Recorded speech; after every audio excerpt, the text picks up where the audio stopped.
Yeah, I mean, it's just Luke Ford and the dangers of e-personality. And he's an introvert, incel or whatever. And when he comes out on the internet, he has this, like the dark side of his subconscious becomes conscious. I mean, to me, it's obvious. It's what happens. It's what's happening to you on the same way. But your unconscious, your subconscious is different than Gandalf's subconscious. Logic and science dictate that not only consciousness doesn't exist, consciousness is in fact scientifically impossible. And like, yes, it is going to involve math and calculus and science and computer programming. I'm sorry. And that have different implications of the process with the connection between the levels of a person's soul and how it reincarnates. But I'm not going to spur on the issue because I'm not a woman. It's not my issue. About how one day you're going to fulfill the Canadian dream or the American dream. So you watch Seinfeld and say, oh, I could do it. I'm going to go out tomorrow and go to work and have a great day, and I'm going to be successful. And one day I'm going to have my own apartment. I'm going to have my own parties with my own friends over, and I'm going to have my own possessions. I'm going to see things that I want and just buy them. Yeah, but that's just so to say, a worthless opinion of yours.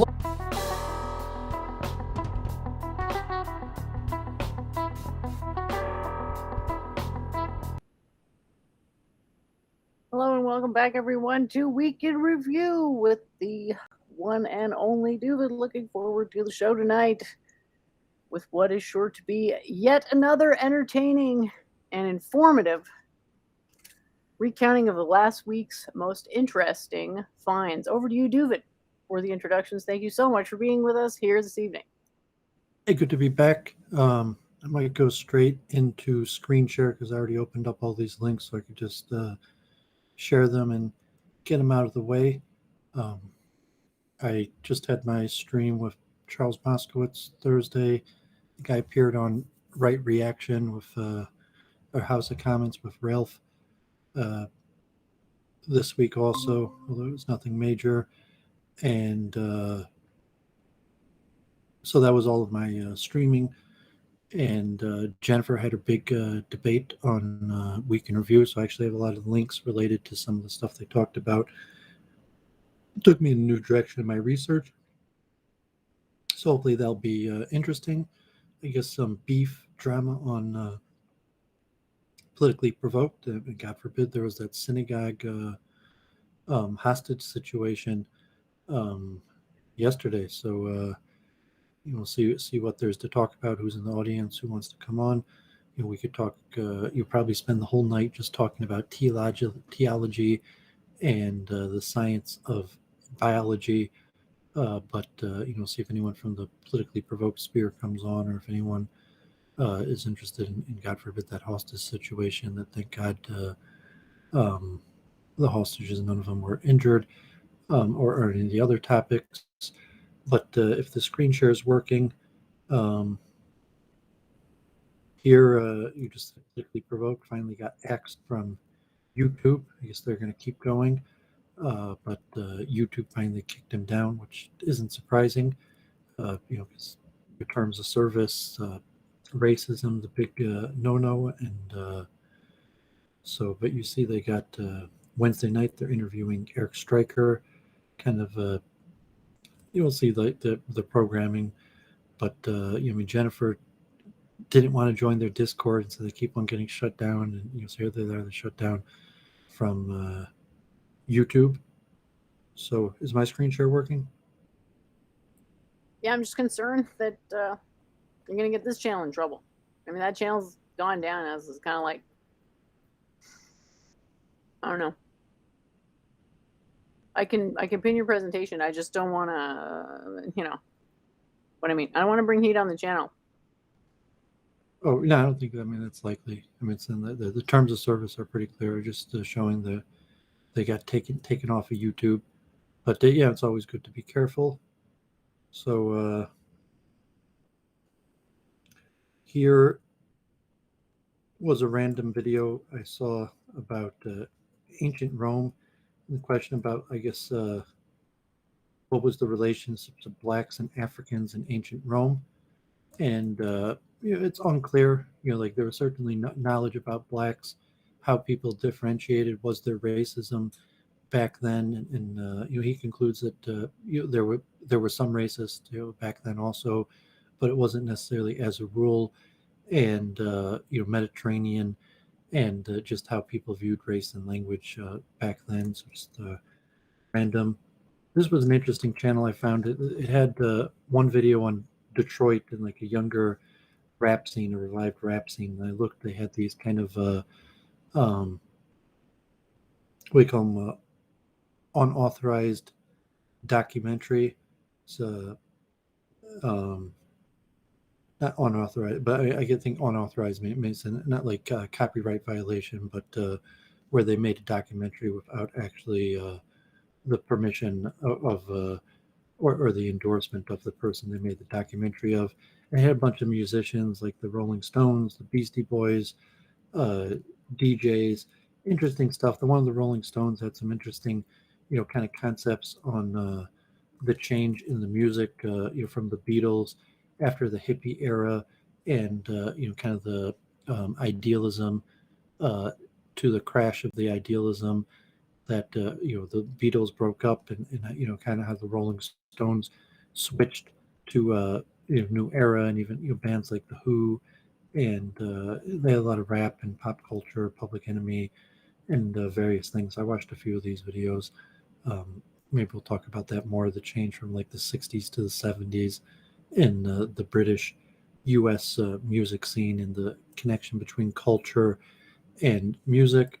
So some good, interesting videos. Here was John Joe McFadden at the Royal Institute this week, talking. Oh, he's about, just great. I love that guy. Occam's razor. So good old Occam's razor, and I mentioned Occam's razor kind of goes along with similar concepts like the least action principle and theology. They're somewhat related, and I guess they also had a new video on optical Isn't computers. that what I said? Isn't that like a quote from me off of the flat Earth debate? When someone was asking me, I don't know if they said teleology. It might have been the actual word.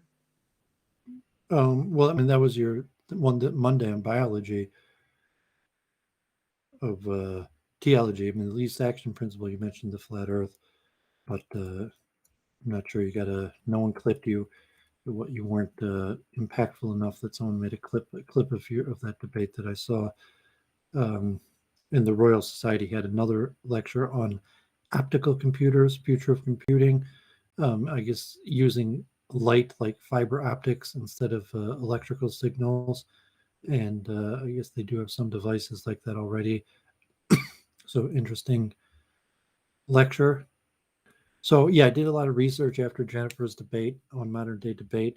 Here you could see modern day debate with Cy Gart on Monday, over 6,000 views. Good job. And I guess Amy Newman. Thanks. I was surprised. Cy must be a big star, frankly, because what? Well, actually, that's the least amount of views of any of the second least amount of views of any of the videos in the last 10 videos. Only is Bigfoot or something about economic inequality less views. So I think that was say no big stars on that one. He's it's probably because I didn't say anything sufficiently inflammatory. But you know what? That's a victory of a different sort, I'd say. Well, I'm not sure that would have got. I mean, I'm not sure if there's anything you could have done that would have got. Saying inflammatory keywords doesn't cause people to rage post for days. Yeah, I mean, people would actually have to notice it. So, I mean, like as compared to Vouch, so I mean, it's ironic that the flat Earth debates get more views, but like E. Michael Jones was on there Thursday, then their IRL, so some of the bigger names, that have their own following that watch them. But yeah, we'll talk about that hopefully in depth. And then I had to be up relatively early the next day, and Jennifer, I think, did her post stream with Amy Newman, who was in the Texas right now for the IRL modern day debate. So we'll see how that goes when we talk about that more. They haven't really posted much from it. So he had mentioned theology in relationship to biology, which kind of just means purpose and function. And I almost messaged Jennifer like the Aristotle term, form determines function, which isn't actually what Aristotle said.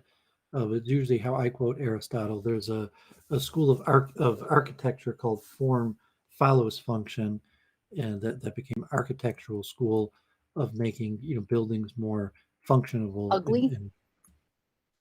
Well, I mean, so there's critique on it. So if people are interested in the concept, like the form follows functions, kind of like a modern functional um, school of architecture. Here in biology, kind of like in physics, the actual physics rule that people would learn more likely in a classroom would be the stationary action principle, because the least action principle is more philosophical based, historical based. So in biology, you might have what's called structure determines function. It'd be like like a hammer. Like the purpose of the hammer is to hit nails, and you could tell by the structure, by the form of its object, what the function is. And so that's Aristotle, how Aristotle looks at biology. And so Gart was mentioning that's theology. It's like the purpose of the heart is to pump blood. And so that's not really a scientific expression. Like the purpose of, you can't really express that scientifically. So in biology, things have a function, which kind of is like a purpose. Well, the function and the purpose is the same when you're looking at it mechanistically, I think. So that wouldn't need to talk about a purpose if you were talking about a function of a biological system. Yeah, I mean, so here you have like the organ system: skeletal, muscular, circulatory, respiratory, and like the function, the purpose: the skeletal, support and protection; muscular, voluntary movement; circulatory, transport substance; respiratory, gas exchange and sound; digestive, so on; urinary, immunitary, reproductive, lymphatic, nervous, endocrine. And they do things. So you could say that those systems clearly do something, but scientifically to say they have a function really predates from a pre-scientific era where they believe that there was some sort of spiritual element behind biology that caused it to do something. So when think of like how we understand science, you can't really scientifically describe a function. Maybe you like from form. So here is a little Greek. Going back to Aristotle. Let me get some of these more off my desk, and I actually want to read from some of these. Here's a whole paper. I got some books on it too, but here's some free papers on theology, the heyday of theology in early modern philosophy. You talk about Leibniz and Spinoza, and kind of the development of modern thought. Ben Watkins had a lecture on Hegel. Here's a whole book on Aristotle's Science of Nature. That theology, largely like the theological argument, we talked about before in relation to like the argument of the first cause, which is called the teleological argument, and then we looked at Aristotle, and Aristotle defines these things in terms of motion, and it was a little bit complicated, but that's also similar to this concept of function in general. Is the theological argument for God's existence, for first causes, is related to cause and effect in general. Here's a whole paper, a PhD thesis on theology and its limit in Aristotle and Kant. And we mentioned Kant's critique on the theological argument. But so this lays the modern foundation. So I want to get more into that. Let me clear some of these off my desk. So I found these videos, kind of like these travel logs of abandoned buildings and sites. So this was all over Michigan, called American Decay: The Modern Frontiersman, and he goes all over the U.S. looking at abandoned buildings and stuff like that. There's a pretty good show I've been watching for a few years now, called I like Defunctland, that goes over like Disney World and old theme parks. There's one called Bright Sun Films that has an abandoned series, and this one is more high finance and better editing. So this one's kind of low tier, but similar, going around to old sites in Michigan. And there's a lot of them related to manufacture. And here is another one that not just old sites in Michigan, but kind of like a travelogue history, driving around the country. And so I found these kind of interesting. So, especially, being civil engineer in Michigan and infrastructure. So I've actually watched almost all the videos on this channel. Kathy loves physics and history. So I picked this one out because she talks about the history of entropy. And people know you have the Boltzmann's entropy equation, which is on his grave, that S equals K log W. And the funny thing is, Boltzmann didn't come up with the equation. It's not based on entropy. And well, isn't it something to do with the microstates? Yeah, just the history. So this history channel where she gives a basic overview of the physics, but it's more the history of it. So an explanation of the idea, some of the equations, the papers. But say actually it's Max Planck who came up with the formula and just how it got called Boltzmann, and it was due to some of his discoveries. And it's funny, like she talks about electricity. She's got her own jingle. As I mentioned, like Jennifer, like that, like a theme song, like a jingle. So, it was electricity, electricity at the beginning and end of her videos. Kathy loves physics and history. And I've actually almost 2/3 done with all of her videos, starting from the beginning. But, pretty good videos talking about the historical, the ideas, how it came, a little bit about the personalities. So I shared that one with Jennifer because it related to physics. God forbid, Roseanne Barr, I don't know if she's injured. She had to install a stair lift. So I don't know if she was injured or she's just old. I've seen houses, like it's a semi-common thing. God forbid, my mother doesn't one day need one, but she might one day need one of these. But, Roseanne, hope you're feeling better. So you see that channel. She just installed a stair lift.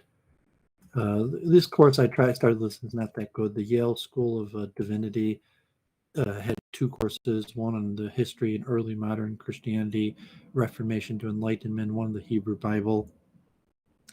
I watched the first lecture of both of them. Neither one of them were that good, but I just thought I'd share that. So here we talked about this quite a few times, so you can see the current state of the James Webb Telescope and the deployment. So next week, it should next Sunday, it should be inserted into Lagrange point 2 and reach its final destination. So I'll share this again next week. You can see it's got 90% of the distance. It's went over 800,000 miles. It's got less than 100,000 miles left to Lagrange point 2. Speed is slowed down a little bit. And I guess you could see the current state of the deployment of the mirrors and things like that. So it's pretty interesting. I mentioned that before it launched and been following it. So it's been over 3 weeks now since it's launched, and next week will be, if everything goes good, it will reach its final insertion point in Lagrange point 2. Random Michigan is resettling 1,600 Afghani refugees. So 1,300, I guess, are already here. Another so many are coming. Big politics, immigration, refugees. But, so Michigan has taken 1,600 Afghani refugees. God forbid, University of Michigan, Mark Schlossel, the president, got fired, like sexual harassment. Me too. like God forbid, like just couldn't control himself. An old man, like it was all in the news. They had a lot of cases of that where they made new guidelines and rules, and then the president of the university, God forbid, just couldn't control himself, and now he's been fired for some form of sexual impropriety. God forbid. Um, Henry Abramson, um, Jewish History, did a video on the Lubavitch Rebbe. I was on T-Jump, people like the sage. So we call most sages are largely determined after they die. But the Lubavitch Rebbe had accomplished so much in his lifetime, besides for coming from a hereditary rabbinic line. Was considered a sage in his lifetime, but his sageness has increased after his death. It's a nice bio. A little argument about Ralph and kind of Indians, although kind of like Jews, although economically and educationally successful, uh, socially kind of ostracized, not don't and don't have that many friends, mostly self-segregate and have friends among the Indian American community and face some form of like discrimination in terms of just having a hard time making friends and being accepted. So there's a study by the Carnegie Institute. Here is the latest MacBook. So maybe this week or next week, I'm going to buy the Is MacBook. it finally happening? It's happening.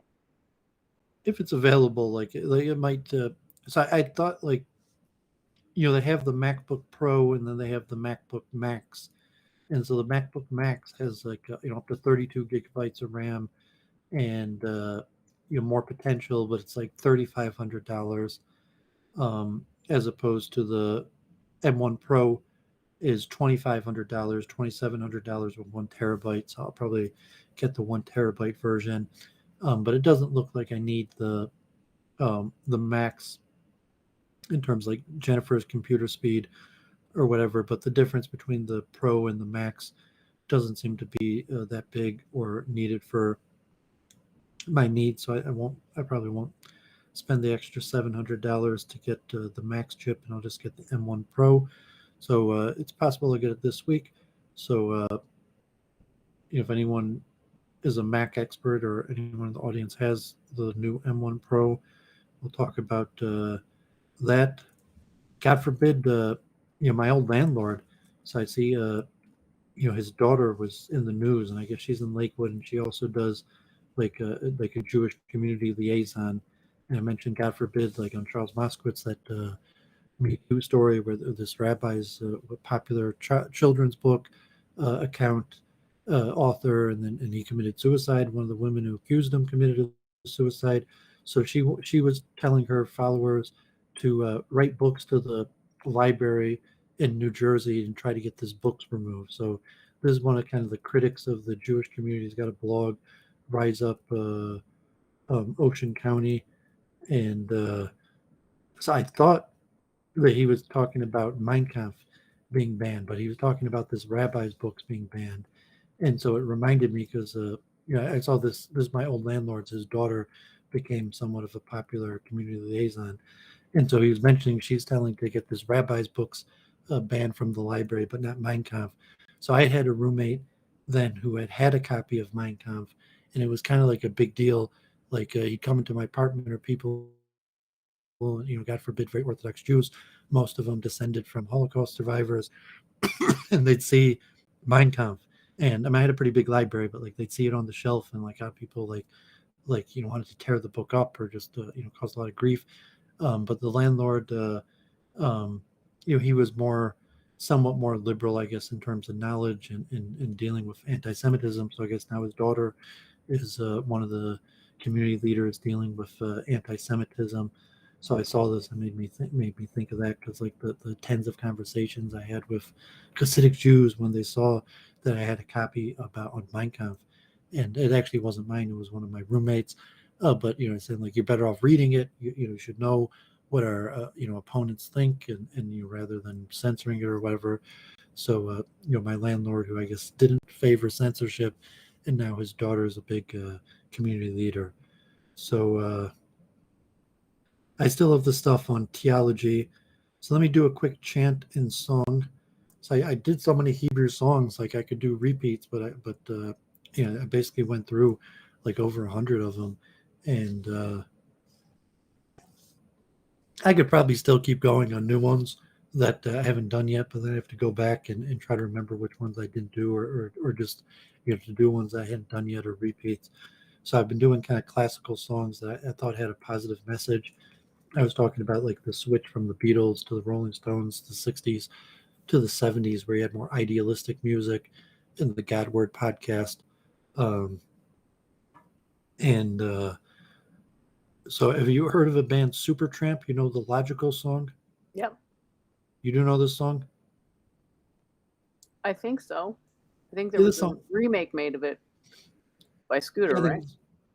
yeah, I think so. So this song was pretty popular. They had another song called Goodbye Stranger. I like the whole Breakfast in America album. I listened to it tens of times.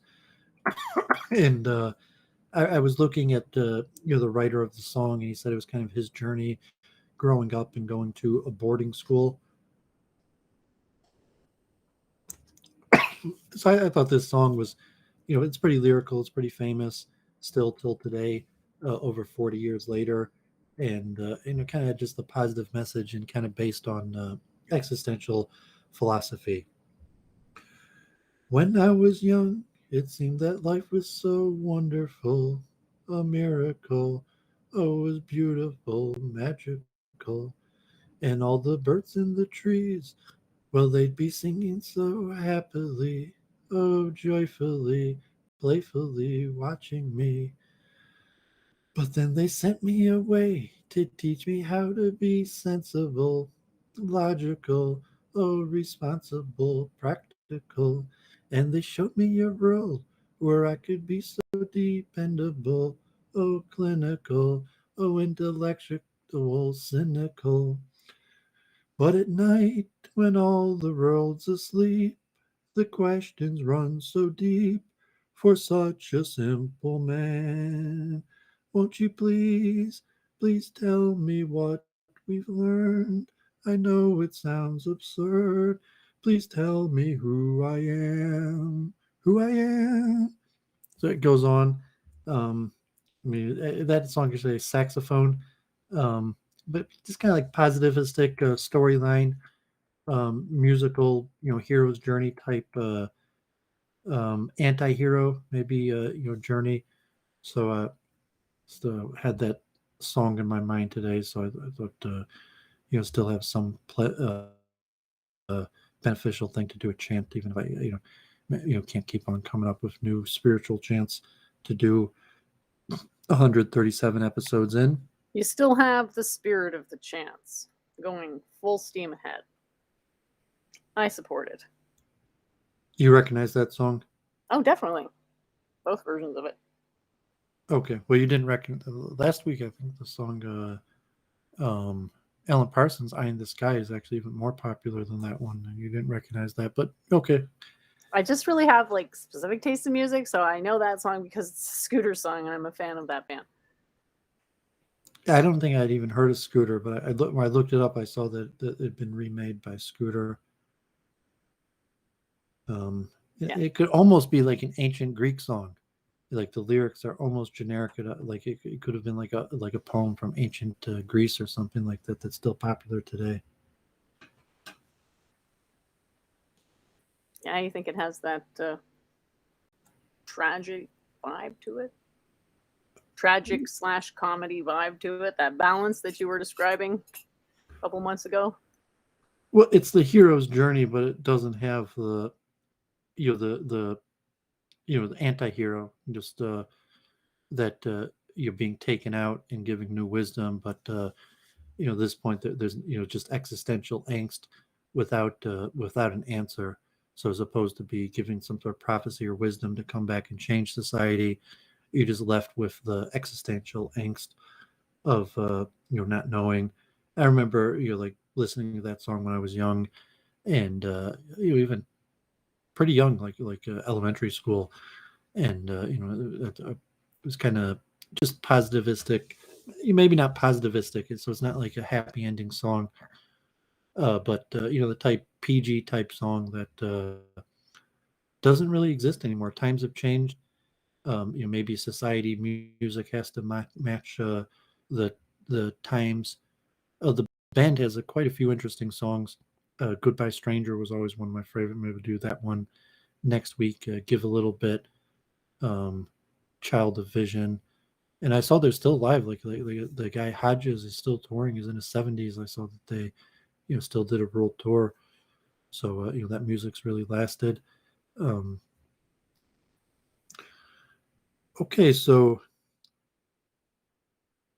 I have some stuff on theology more to go into, but I'll hand it back to Jennifer to talk about her week in review and related to her debate. She could give her thoughts on it. I know she has a new blog post, but I had some research connecting some of the things we've been talking about the last few weeks, including the least action principle and theology, that they're actually quite related. And like theology and the laws of causation, least action, are all somewhat similar, and kind of like the Aristotle, Plato, how do we know what we're knowing, related to the T-jump conversation debate I had, that the mind and consciousness are basically remnants of earlier philosophy when people were dualist and they believed the world operated, mind and matter came from two different realms. And so anachronistically, we still describe scientific terms in their dualistic underpinnings from ancient times. And, so we'll talk about biology in that sense of purpose. And according to science, do things have a purpose? And if you're a true biologist, do you have to actually describe these things in a non-purposeful manner to be accurate according to the science? And even in terms like argument for God, you're saying like you can't even really describe biology without using these dualistic terminology and mind and consciousness and all these things that um, I think Ben Watkins may be getting at some point, like Hegel and these concepts, but people don't realize that that really the mind and these conceptual matters are really elements of the spiritual realm and the innovators of the ideas. And if you wanted to consider yourself scientific, then you would actually have to desist from the way we describe and understand most of the things based on the classical world.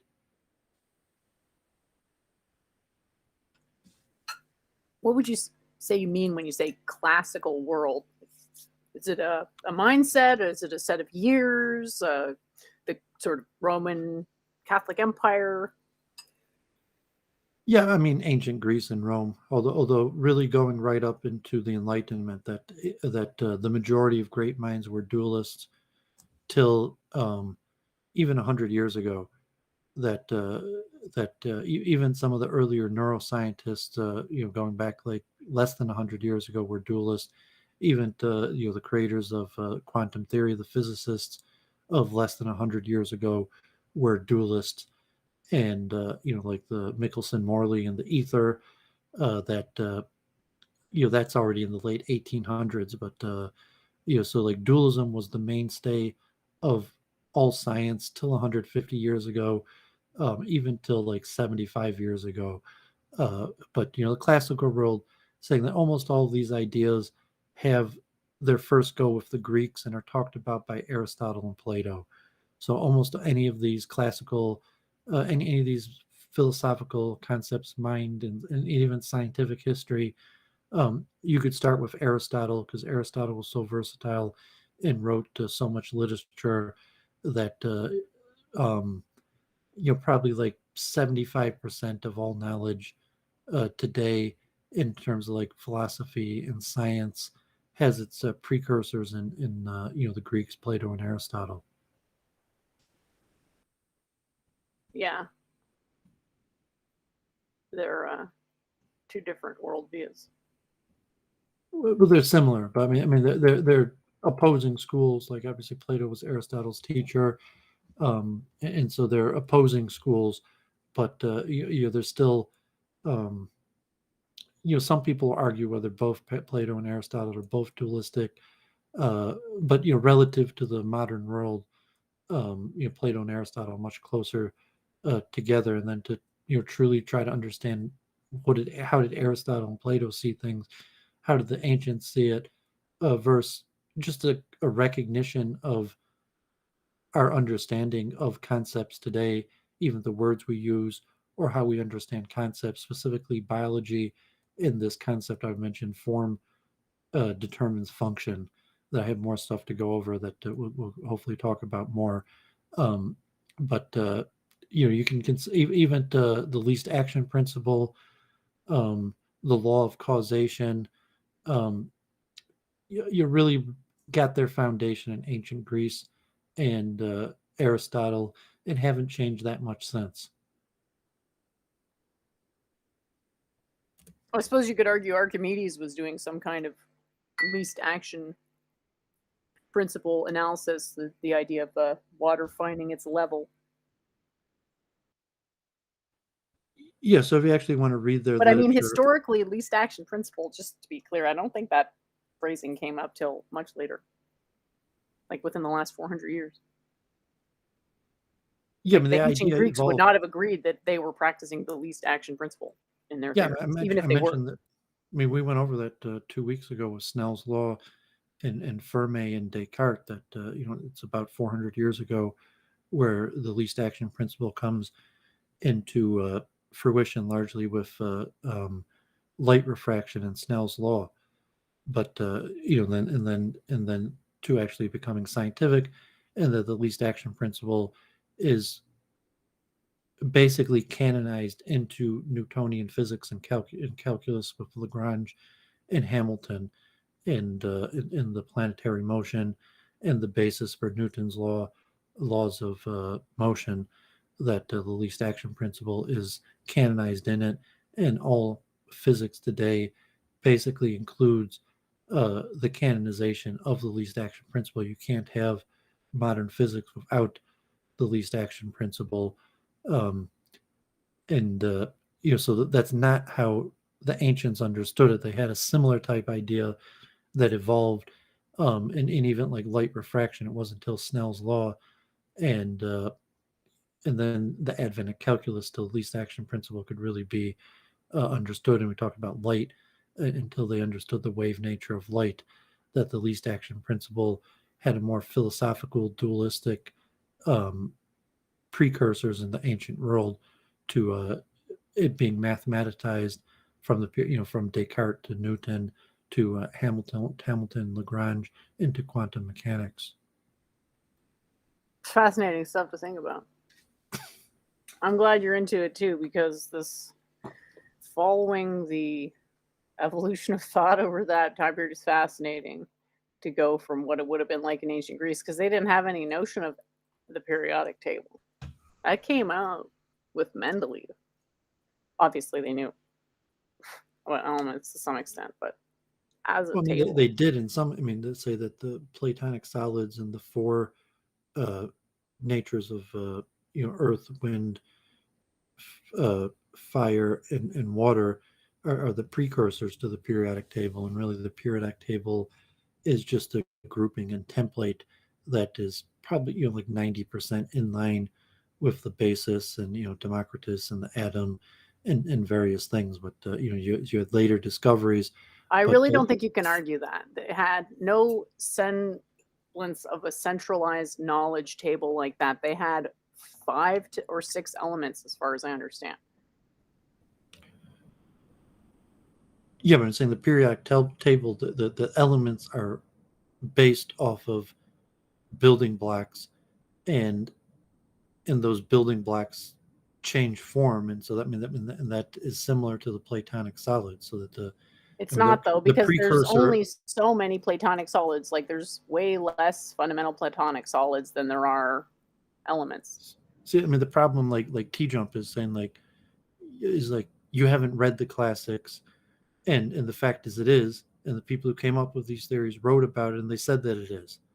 So like you have a person like I have a degree in physics, even though like I didn't actually read Well, I Mendeleev. also I didn't understand actually that read any all of of these history. books of I the know people how who it's came been up with the presented. theories, and they actually talked about the Greeks and the Platonic solids and alchemy and these things. And so it was like on T Jump where it was like like what about calculus and like what about it, and Leibniz, and like because very few people actually read the classics. Almost no one is going to pick up Leibniz or Newton and read what they said, and saying like no, it was based on the ancient Greeks, and it's clearly the evidence trail is indisputable. I'm not disputing it was based on the ancient Greeks. I mean, it has its precursor in alchemy, and so you could just like a teacher Well, it's like the alchemy's exact dumb. same. I don't care what anybody 300 years ago or before wrote; they were all dumb because they believed in alchemy. But it's like no, I mean the majority of the ideas within alchemy transferred into modern science. Yeah, in one way or another. Not that we necessarily have a complete retelling of what that knowledge entailed at the time. And that's kind of my point. Like to go from understanding the world as being made up of less than 10 elements to now, oh, well, there's actually 100, probably 118 if this diagram actually extends to where it looks like it ought to extend to. Well, it's completely different perspective on fundamental things. So that's what I thought was interesting about it. So you want me to? You want to spend another like 15 minutes on the theology now, or you want to do your stuff first? Oh, sure, we can spend Okay, some more time on teleology. Okay, so I'll go back to a screen share. Here, just Wikipedia, theology. So theology literally means end, and tilo and agi, uh, end, aim, goal, logos, explanation, of the goal, and like the etymology combines the Greek kalos, end or purpose, and logia, to speak or study of, so the study of purpose. German philosopher Christian Wolff would coin the term, and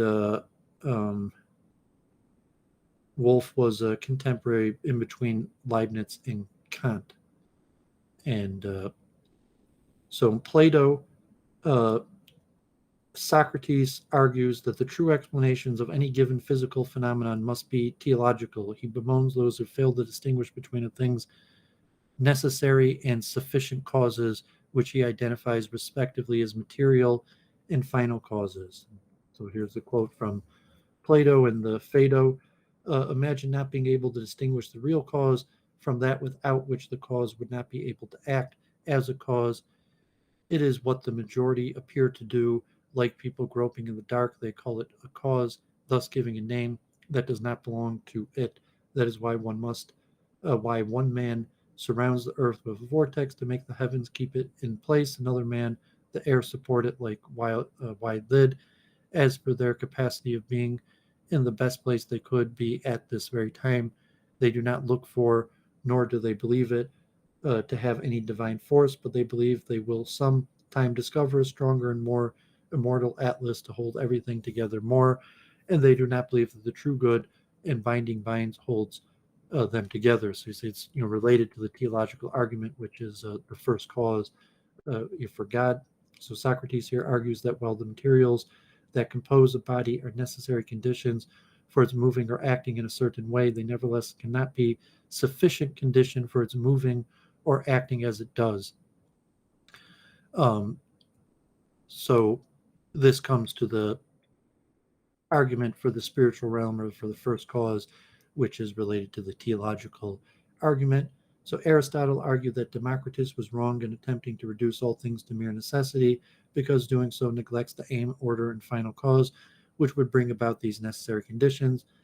In physics, using the hylomorphic theory, which is a philosophical theory developed by Aristotle, which conceives being as a compound of matter and form, which I was mentioning, like form determines functions, that ousia, hylomorphism, So Aristotle and his physics, using the hylomorphic theory, Aristotle projects Plato's assumption that the universe was created by an intelligent designer.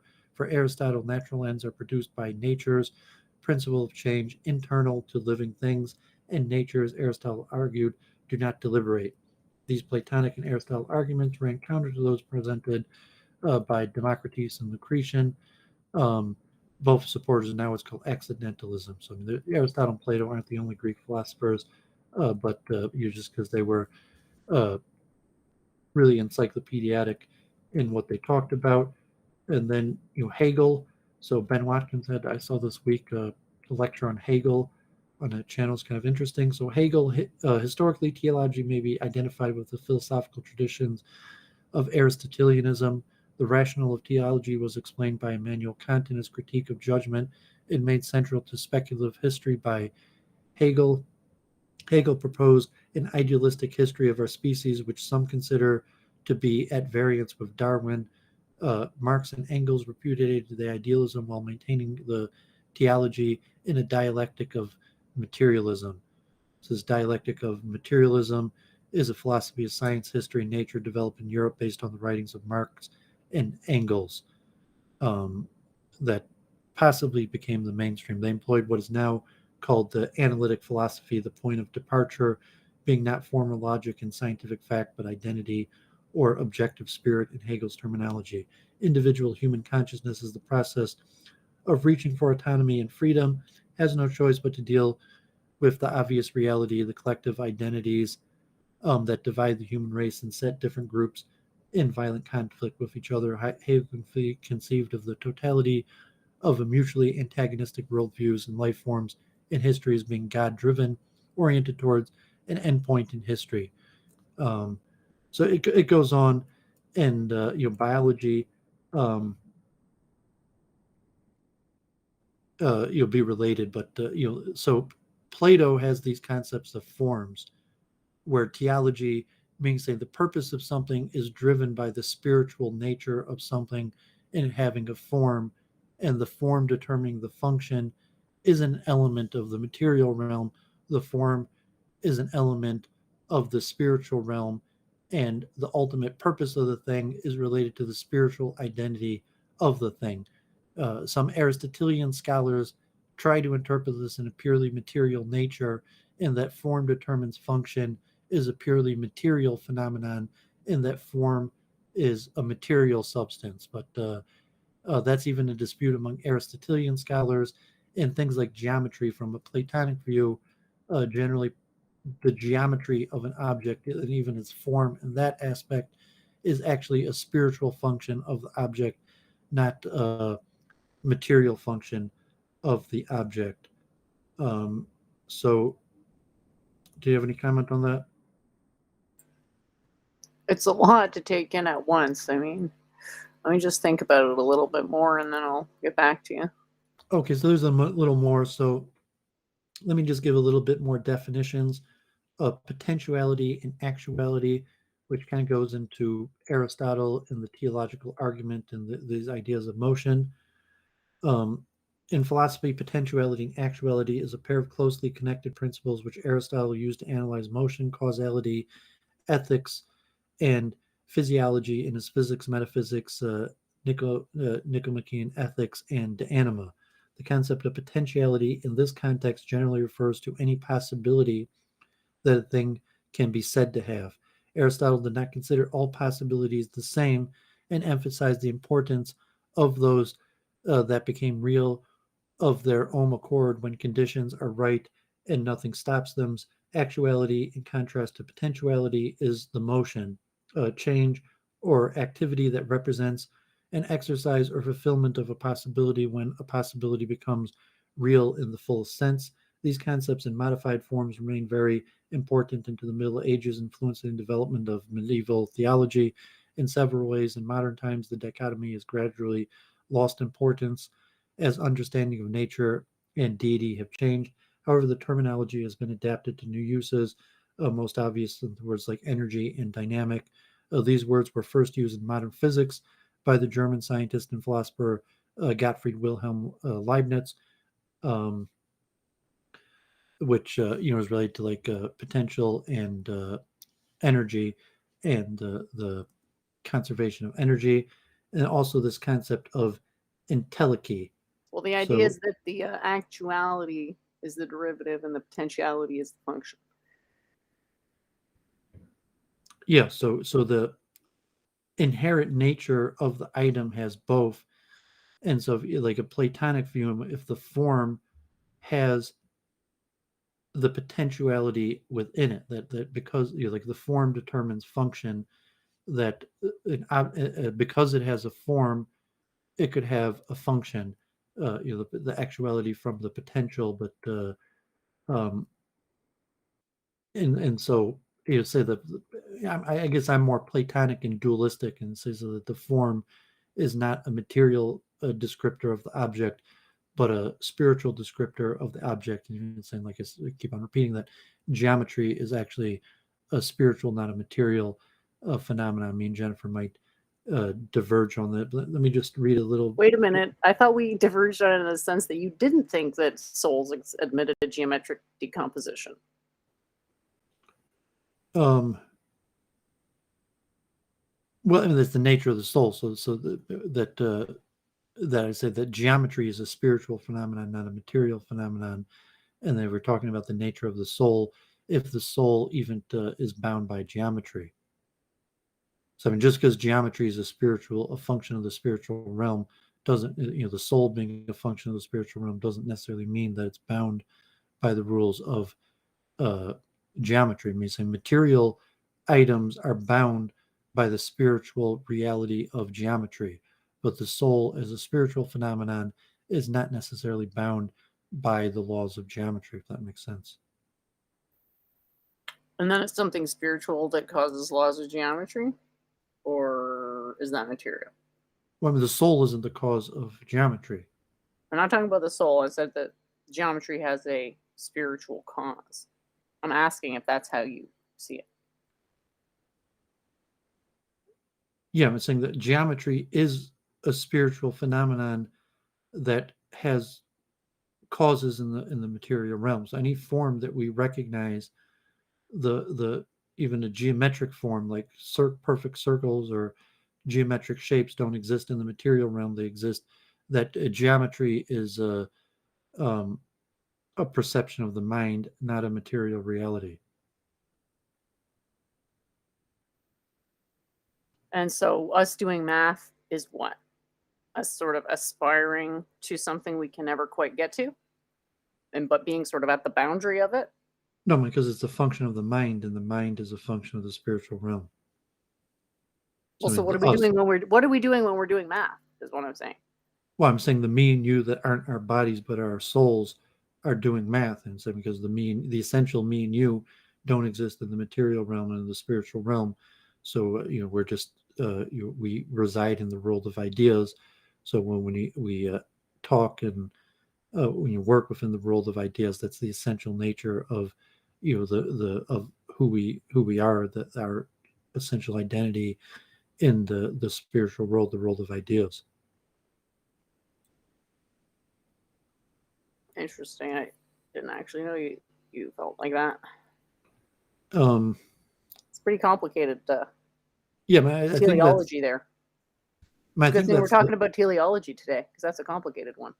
Yes, I think it's the basic Platonic understanding, and even the Neo-Kabbalistic, and even Leibnizian, maybe even Cartesian way of looking at things. So I even say that's the mainstream understanding of philosophy, maybe even till today, but certainly till a few hundred years ago. So let's just get some of these definitions down.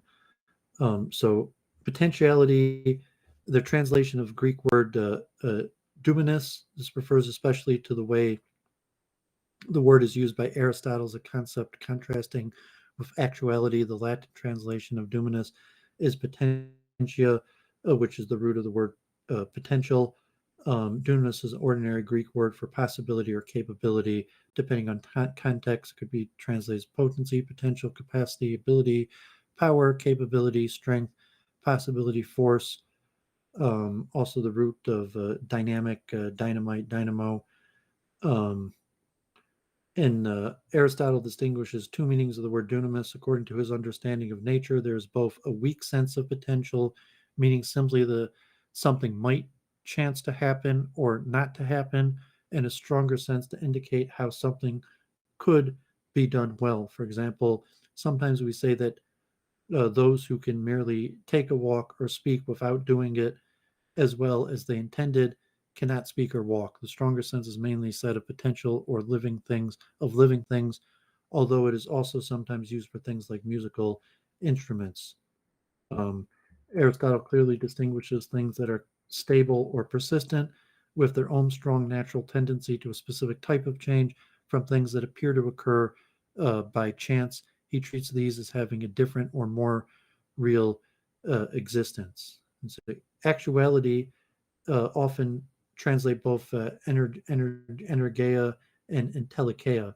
Um, Entelechy, so interesting word. Actuality comes from the Latin actualis and is a traditional translation, um, normally meaning anything which is currently happening.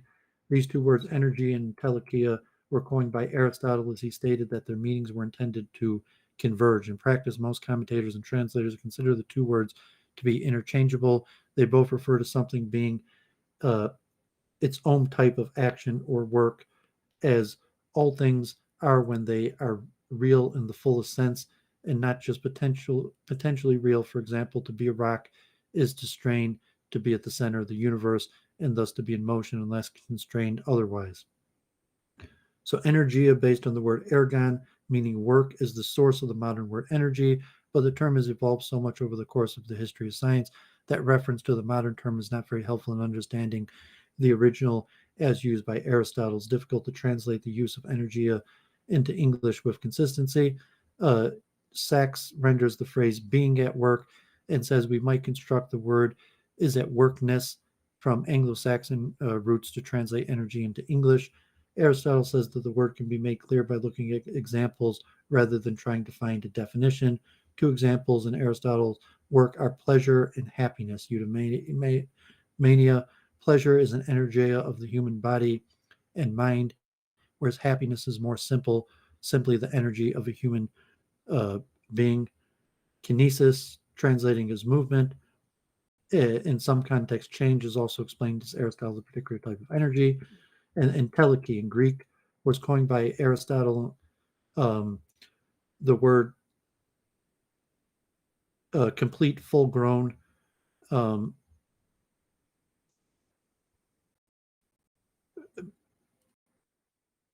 a derivation, a kind of completeness, whereas the end of the completion of any genuine being is being at work.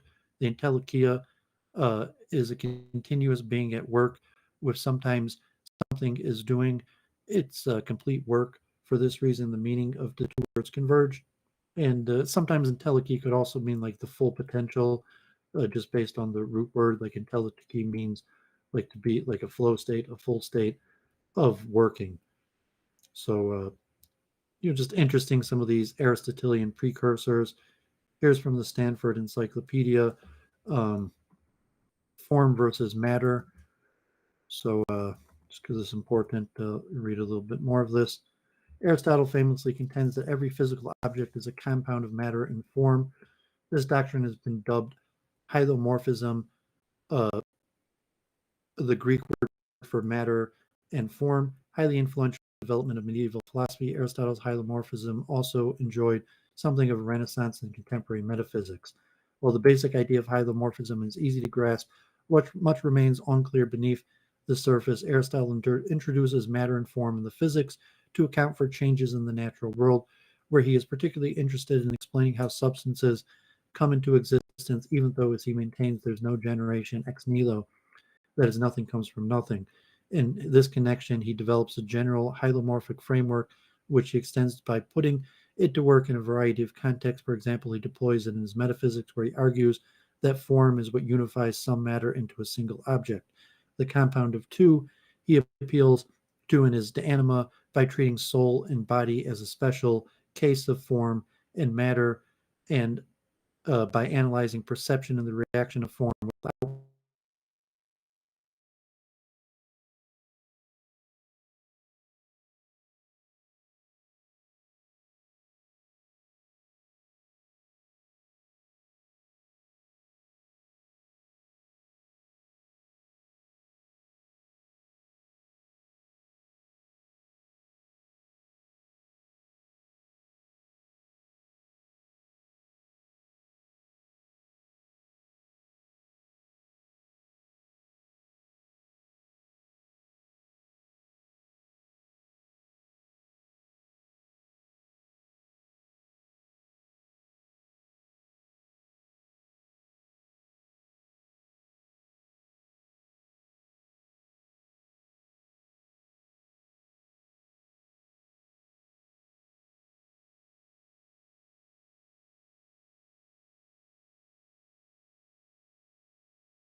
All right, I think we are back. So, my apologies there. Looks like it got a little overheated, but I think we're all right now. Okay, was that sound the fan on your computer or something like that?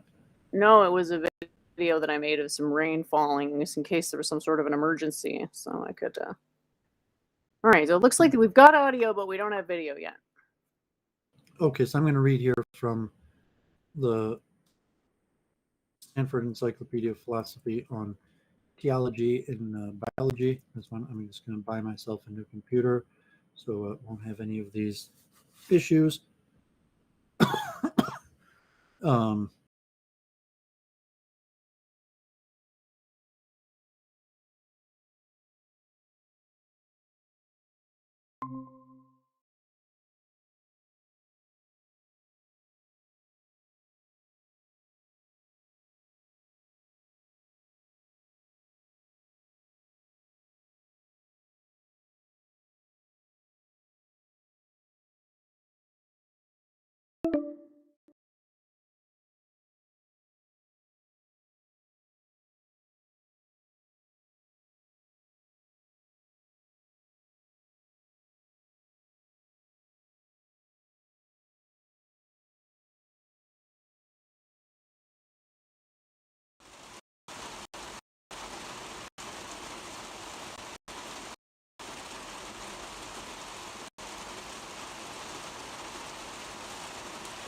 theology in biology in opposition to 19th century viewpoints which grounded it theologically. Nevertheless, biologists and philosophers have continued to question the legitimacy of theological notions in biology. For instance, Ernst Mayr, 1988, identified 4 reasons why theological notions remain controversial in biology. Namely, they are vitalistic, positing some special life force, require backward causation because goal-directed explanations seem to use future outcomes to explain present traits, incompatible with mechanistic explanations, and mentalistics, attributing the action of mind where there is none. A fifth complaint is that they are not empirically testable. The current philosophical literature offers both Darwinian and non-Darwinian accounts of theology and biology to aim to avoid these concerns. In this article, we are hoping to bring some clarity to the contemporary debate over the role of theological notions in biology by sketching a taxonomy of the various accounts of biological function on offer. We primarily focus on naturalistic accounts of biology function, since this is where we see the most lively and productive current debates. The discussion about biology and theology has ancient origins. It is particularly prominent in Plato's depiction of the divine craftsman or demiurge in the Timaeus and Aristotle's discussion of final causes in physics. However, Plato and Aristotle's understanding of theology, as well as their arguments for theology in the natural world, are distinct. Whereas Plato's theology is an anthropocentric and creationist, Aristotle's is naturalistic and functional. On the Platonic view, the demiurge is the source of all motion in both the heavens and the earth, and the universe and all living beings within it are artifacts modeled on the forms. The goal towards which all things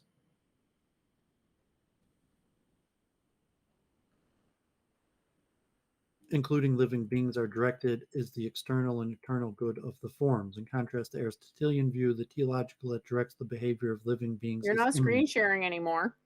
I'm just reading from this. I didn't need the screen share. For instance, in organismal development, the impetus of the goal-directed process is the principle of change within the organism, and the telos or goal of the development is also an inherent property.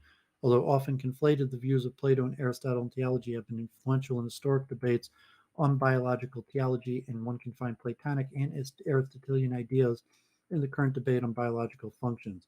In addition to its role within ancient philosophy and cosmology, theology has long been an important topic within physiology and medicine. Galen, William Harvey.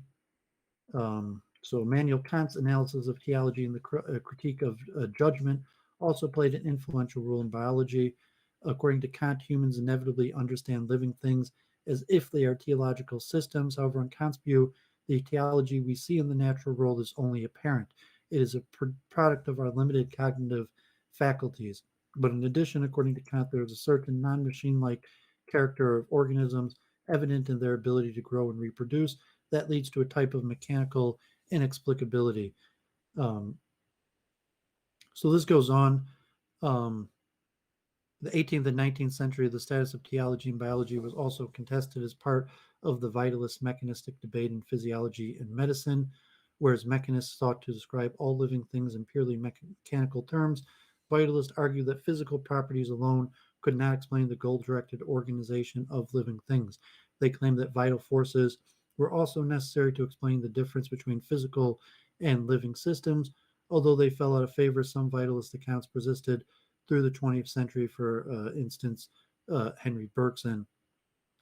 So much debate over the role of theology and biology in the 20th century, especially among the architects of the modern synthesis, traced back to Darwin's theory of evolution by natural selection. So this kind of what Cy was talking about, and you kind In of with the a framework. bang, out with a whimper. The debate still exists today as, can you have function and purpose with just matter? And that's kind of what I was arguing with T-Jump, although maybe if I'd read this before, I would have framed it slightly better. But you're saying that you can't get It's hard form. because you're making arguments that maybe a large percentage of your audience won't be able to follow. So it's a gray area for sure. I'm glad that you're getting something out of this stuff, though. It's Yeah, fascinating. it's the basis of modern science. So it's saying that people who've studied science should know this stuff. And certainly the classics. And it's okay. Maybe a lot of scientists, they've heard, they know Aristotle, they've read it, but even to vitology and because a lot of this was the mainstay, up until decades after World War II, and even till today, just the philosophy of science and biology is you're saying you're not really a scientist if you're talking about function, that or purpose, that and even questions about form. Is Doovid a coherent unity of matter that has a collective function? And if that's the case, how do you scientifically show that? Okay, there's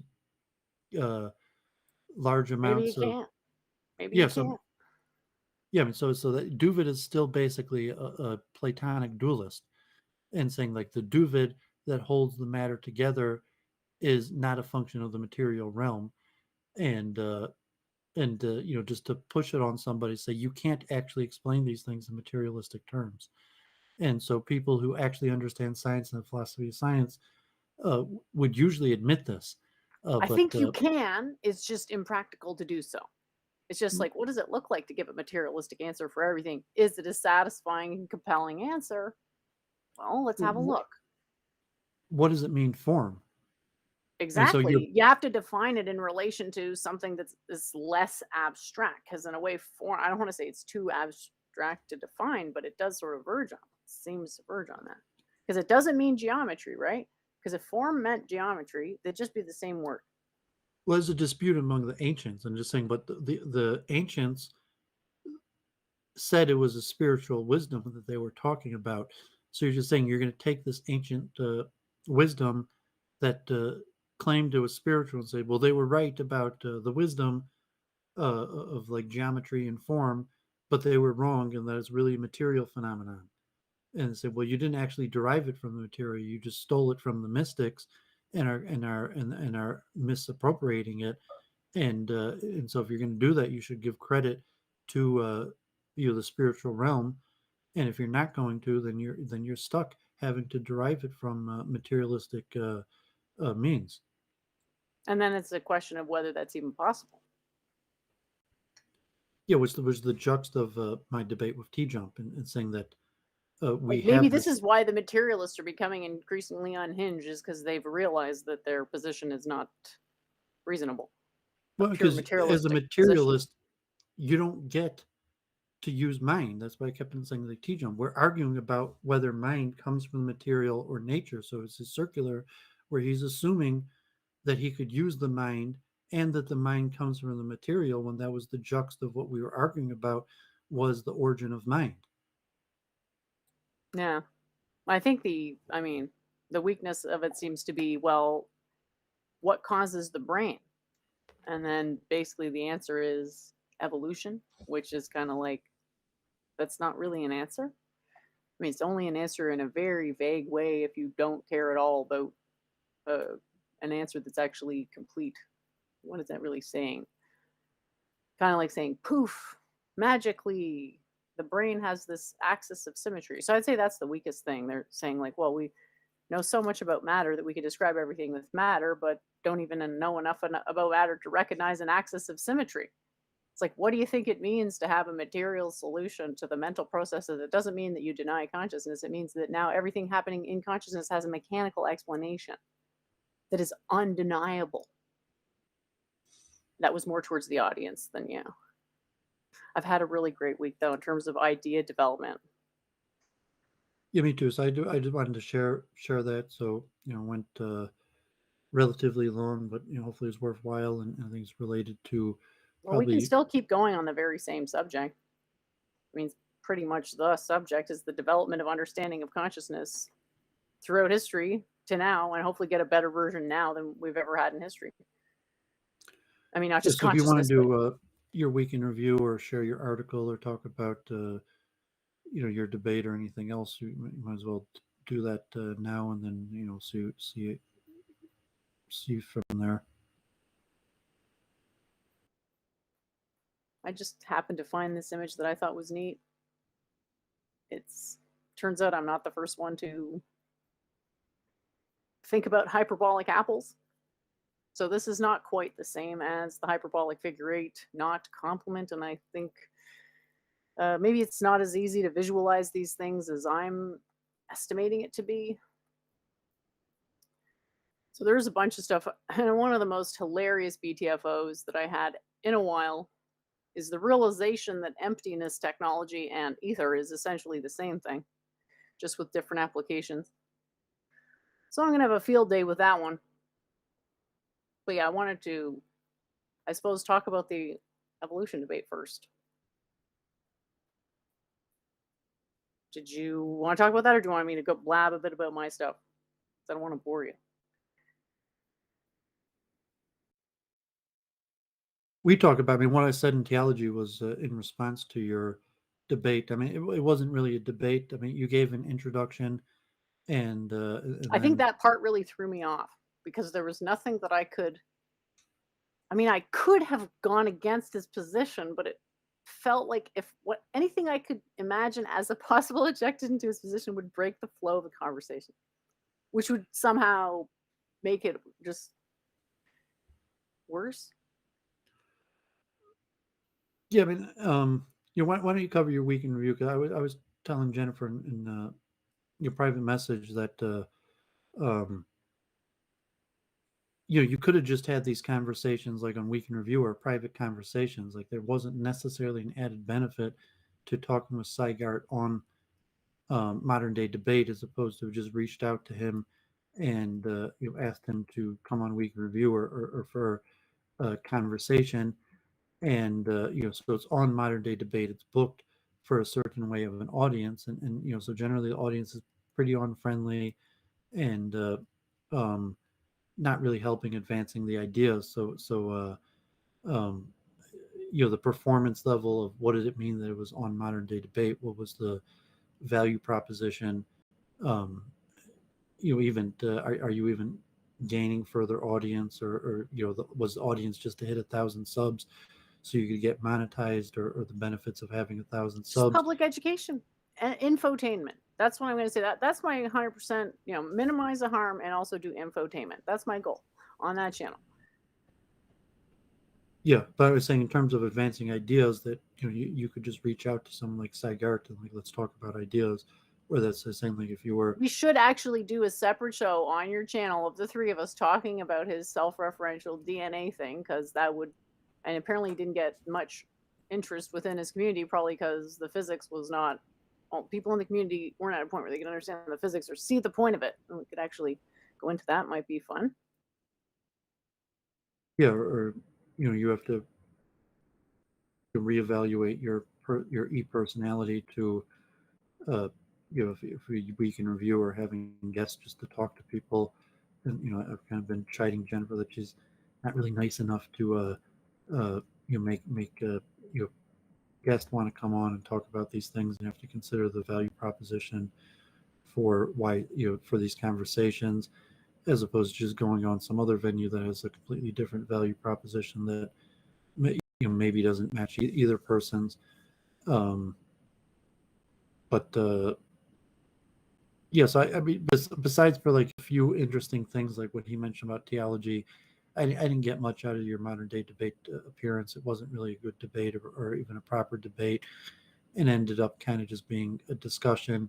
But because it was on modern day debate, What we it really should wasn't. have done is we should have talked before the debate and just not scripted it, but pre-planned broad strokes how we were going to present it. Because really, it's sort of, I don't want to say false advertising, sounds like a bit of an overstatement, but I wanted there to be some actual mini disagreement. If we're billing it as a debate, that's all I'm saying.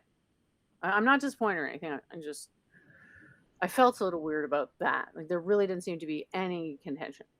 Yeah, I always say that. That's why I said like it's kind of weak programming that you don't quarterback it before it starts and discuss what you're going to talk about. I don't want to say who, but somebody said that they think that's bad form, and it's unclear to me why. But forgive me. But anyway, just to say like this. Well, you said James said it's bad form for you guys to talk about what you're going to talk about before you talk. No, I don't want to say who it was. Anyway, back to who else would it be? Anyway, but that's how he runs his channel.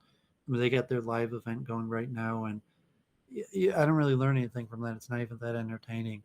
So that's the same. Like, well, sure, you're at a point of self-inquiry far in advance of that. And the only thing you could learn from that is how to teach. I don't even think you could, or how to perform a debate where nobody knows what the hell you're talking about. Well, you could make some money. You could get networking. You could get put in front of a crowd. But in terms of intellectual advancement, very little. And that's why I said that, really you could just directly reach out to any of these names and have the conversation. That doing that conversation between you and Cy Gart, maybe a handful of the questions. But in terms of, what you or him was doing, very little added value was added by it being on modern day debate, besides like ego. We're like, oh, I'm important. I'm in front of a large audience. But in terms of science, like no, I mean, you could have just had a conversation with them, and the people that follow you regularly, talk with them and advance the ideas. So I did gain, what I shared on theology and looking into that, the theology of biology, some insight from what he said, but I think it was weak on all ends. That that the value proposition, is basically just ego. So you get like, oh, I'm important. I was on a major platform. I was in front of a large crowd. Thousands of people viewed me. But kind of like my conversation with T-Jump, my sub count only went up like 10. Only like a handful of people, close to none, are appearing in the Week in Review chat from speaking to T-Jump. And it was mostly just negativity. And most of the negativity was largely in bad faith. It wasn't intellectual. It wasn't like thought-provoking what the people were responding to me. Like maybe a benefit. It was like it's a rough crowd, but I got communication failure. I like just rough crowds. to learn. You don't like a rough crowd, Mr. Detroit? What I say, I like confrontation. I like violence. But I mean, it wasn't like science or philosophy. It's just like, okay, I enjoy fight. I enjoy violence. If you look at it like that, but no, I don't think it had any benefit for advancing ideas or philosophy. And it's even the questions, maybe for the nature of communication failure. So like, why does I would say you on modern day debate, me on T-Jump, was largely just a lesson in communication failure. And you can look at conflict, and then the only benefit to it is to learn what not to do or learn why communication fails. Yeah. Well, as you can see, it's a mixed bag of responses, and I was just say it's ego. I mean, they say you stroke your ego by being put in front of a crowd. I didn't get that out of it, but if that's what you think I got out of it, feel free to think that. Well, I mean, saying that's kind of the That's only thing I could the think you only got thing out to of get out it. of it. I think possibly there was some educational value to seeing the issues But I was people saying have that's with not for you to evolution. decide. That's for the audience to decide, and the audience didn't seem to decide that. So like me Well, on T Jump, I could say, like, yeah, I think it was educational. People learned something, but that's okay, not for me to decide. That's for democracy them to decide, fallacy, and anyone? not a single person who watched that seems to have said like, oh, thanks for I really learned a lot. So of the thousands of people watched it, not a single person was like like, oh, I really learned a lot. Thanks for doing that. So and you Yep. also like not a single person is saying that you did a good job or learned from you. So it's not for you to decide how well you educated people. It's for the people you People have said educated. things privately. Just because I don't showboat every compliment I get doesn't mean things don't get said and people don't appreciate what I say. And I'm acknowledging the material is very difficult and people are used to looking at it only one way, and they think anything that's not that one particular way of looking at it is wrong by definition for emotional reasons. So yeah, it's and I'm not going to bring those facts up in the middle of a debate with someone who's not familiar with that aspect of the entirely. So yeah, it was just a tough situation basically. How could I have come out on top of that when basically, the one thing he does is the thing that I just hadn't planned for, which is the notion that the other debater is going to fully agree with me.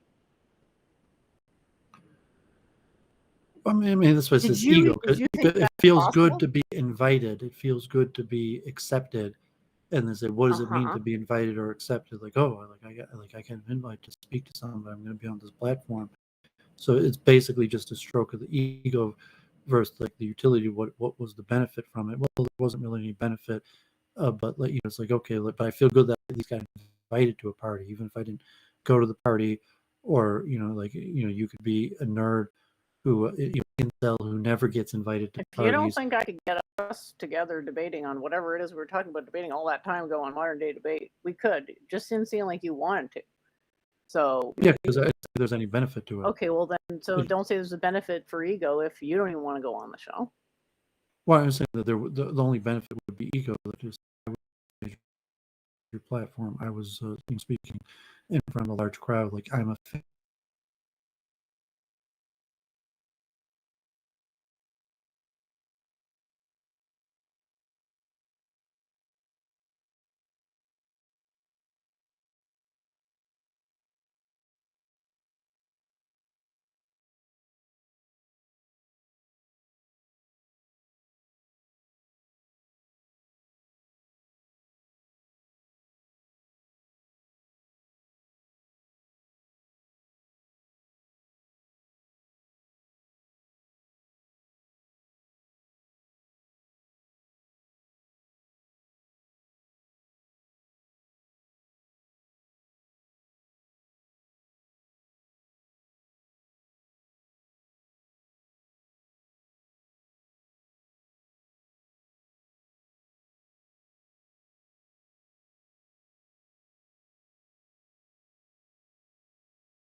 That So may it's be like true also, but it may my not be true. perception of your motives might be just as accurate as your own perception of your motives, and then even question what's the origins of motives. You debate, like what are motives? Motives, from a theological thing, like motives maybe don't even actually exist. I mean, you got invited, so you did it. So maybe there wasn't Well, any motivation or free if you will want at to, all involved in the process. I mean, if you say motivation necessitates free will, then there's no such thing as motivation. But I do think people can have motivations, and that they Well, can it know doesn't what their necessitate free motivations are. will. That you're saying it's possible that these could have been your motivation, but out of your free will, you made the decision for other reasons that you may not even want to share or whatever. But I mean, it comes into you. I mean, you need a solution to the heart problem and consciousness, or the theology that what did you have a purpose to it? And saying like that implies free will. Is there such thing as purpose without free will? And probably not. So from a pure I scientific, would say there is, because you just you have you know you will. did it because you got invited. You didn't really have a decision in the matter that like if you got invited, you'll probably do it. And just like I said, like if you invited people, they'd probably say yes. So if you wanted to speak to people, like you just invite them, and then you have the conversations.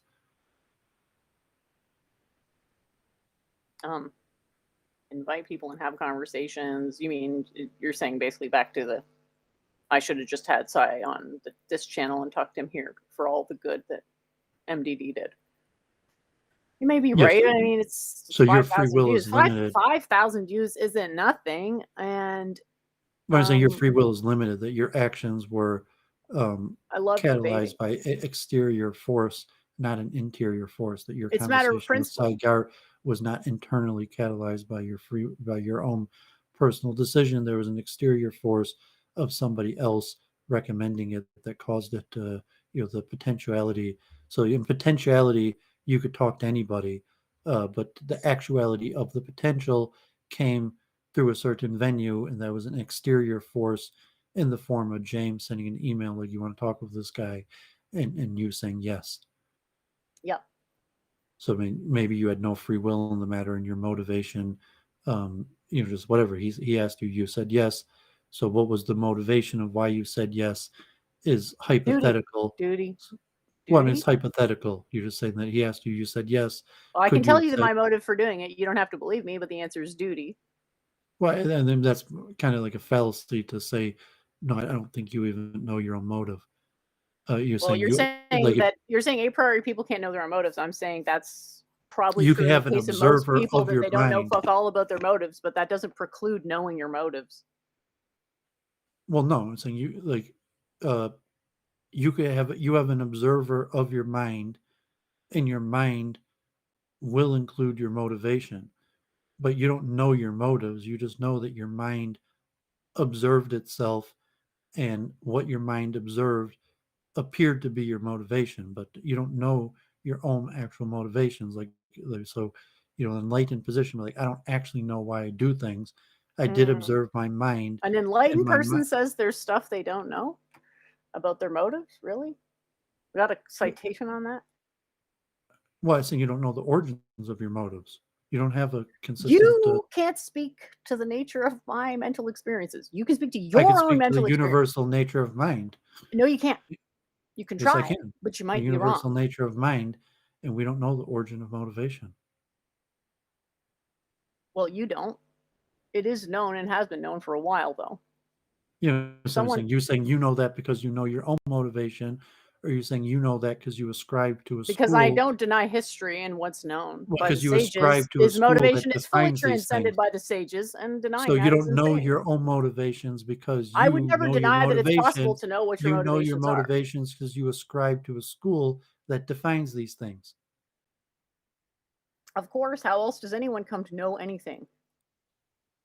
Well, you think that you know it externally, not internally. I'm a non-dualist, Doovid. That distinction doesn't You're exist saying for an us. That external distinction form. does not exist for a non-dualist. Like a true non-dualist doesn't. That's meaningless distinction. Well, I mean, the source of information was external, not internal. I'm telling you, we don't make that distinction.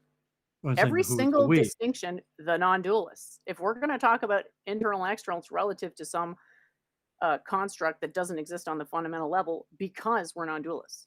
Yeah, but you defining the we comes from an external. It comes from a group of people who feel the same on this.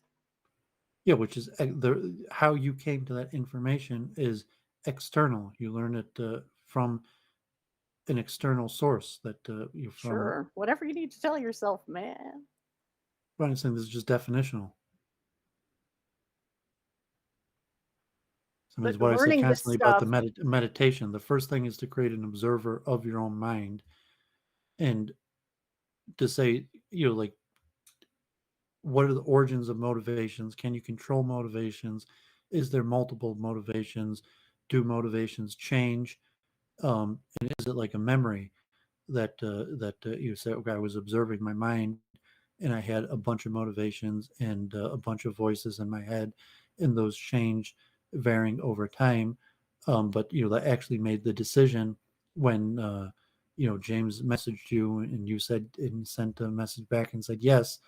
um, and so if you remember at the time the observer of your own mind, what was the observer of your own mind observing when? well, there is no such thing as an observer of a mind because a mind is the observer. Well, it depends how you define mind. Not really.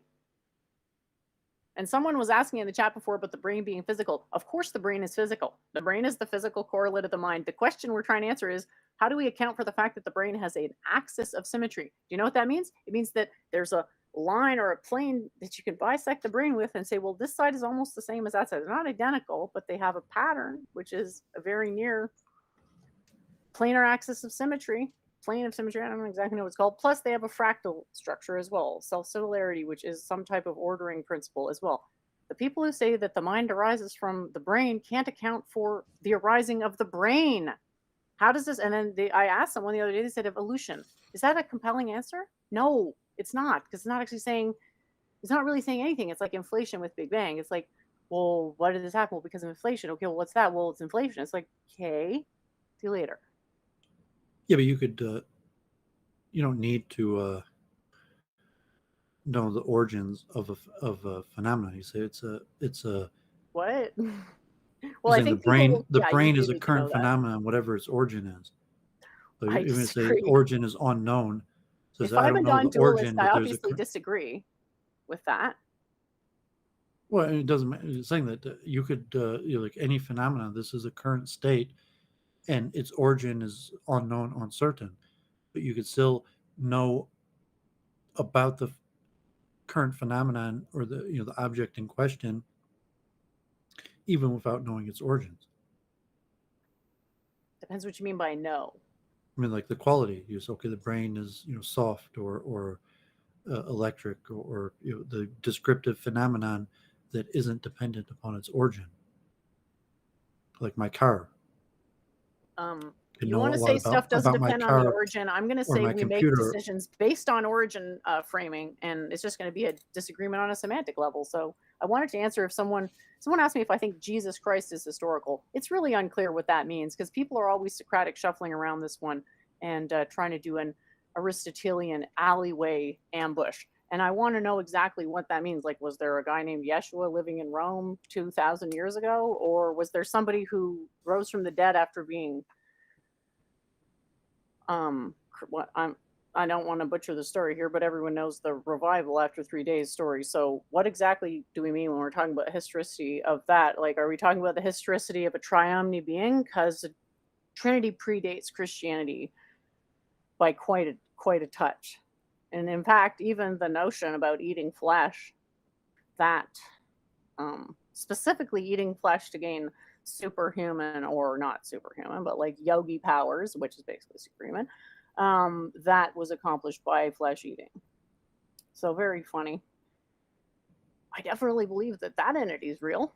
So it's a bit complicated. Whoops. I didn't even really get to my weekend review, but did you see the hyperbolic apple? I'm not even sure if that's what it is. Some type of an apple. Did you see it? Doovid? It's not.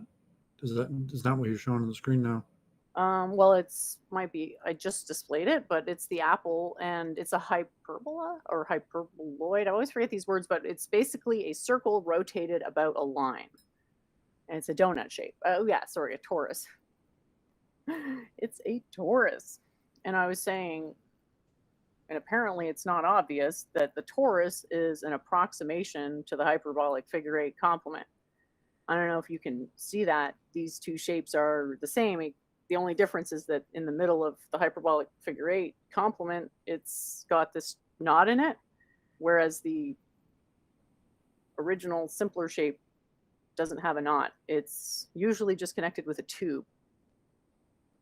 Torus. I'm not exactly sure what the shape is per se, but I was saying a torus is an approximation to the hyperbolic figure eight, not complement. And since that's the 3+1 or one of the 3+1 dimensional geodesics,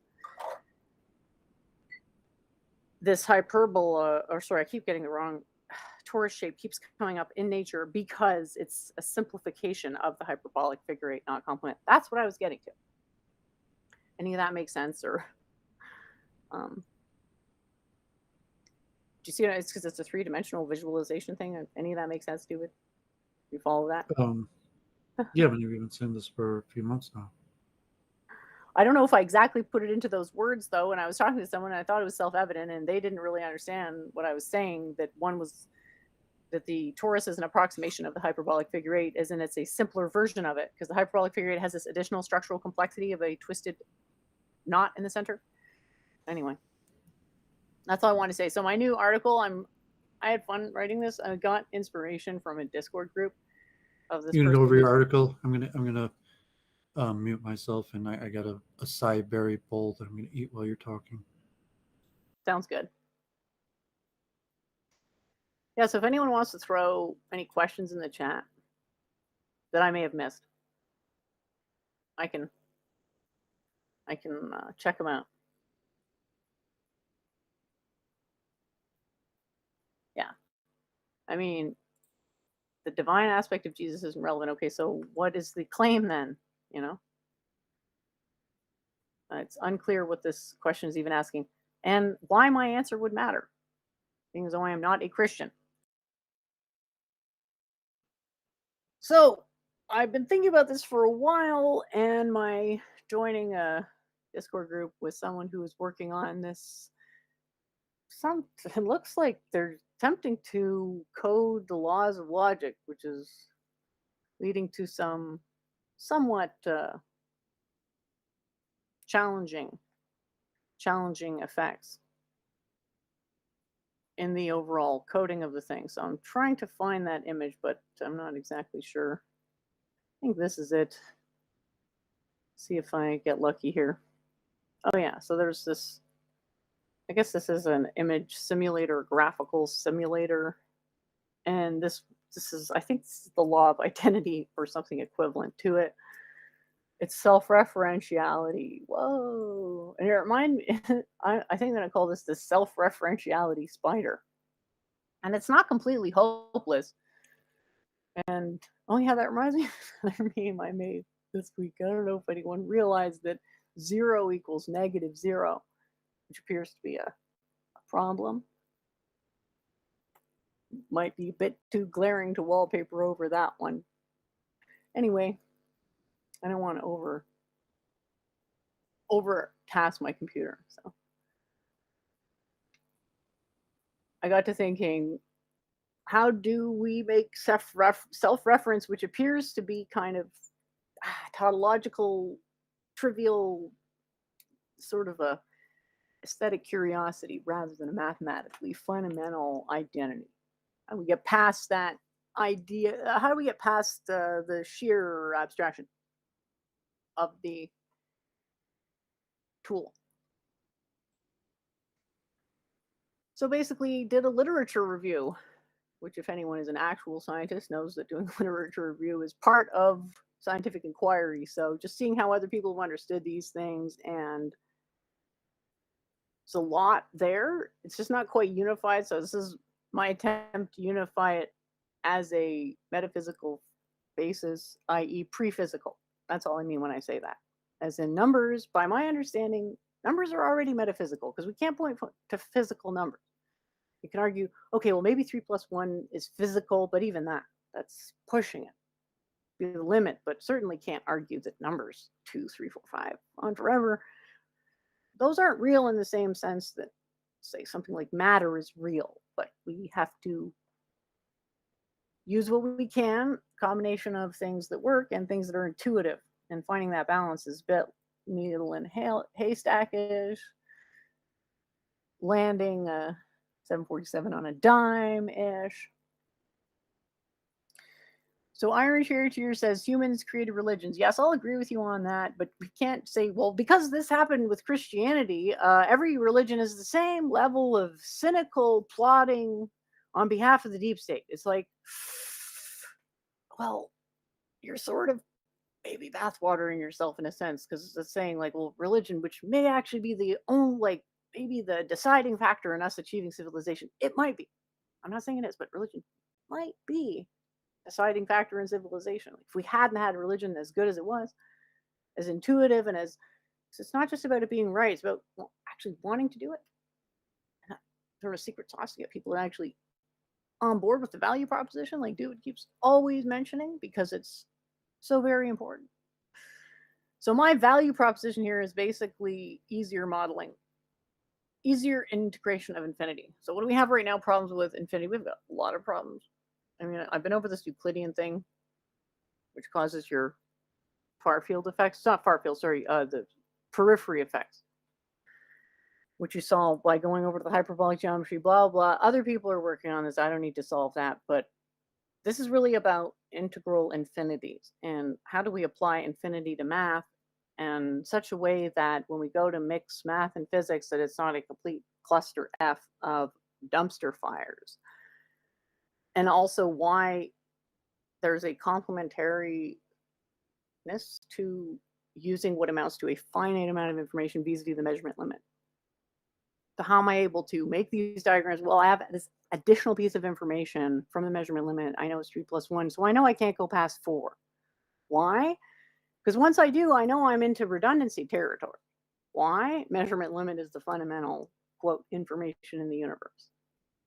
And so the main thing with this, and I do encourage people to have a read of this, I'm trying to make it easy. Metaphysics is not easy. It's harder than physics. I really enjoy it, probably a lot more than physics, probably hard to believe. That's why I saved, best for last, as it always goes.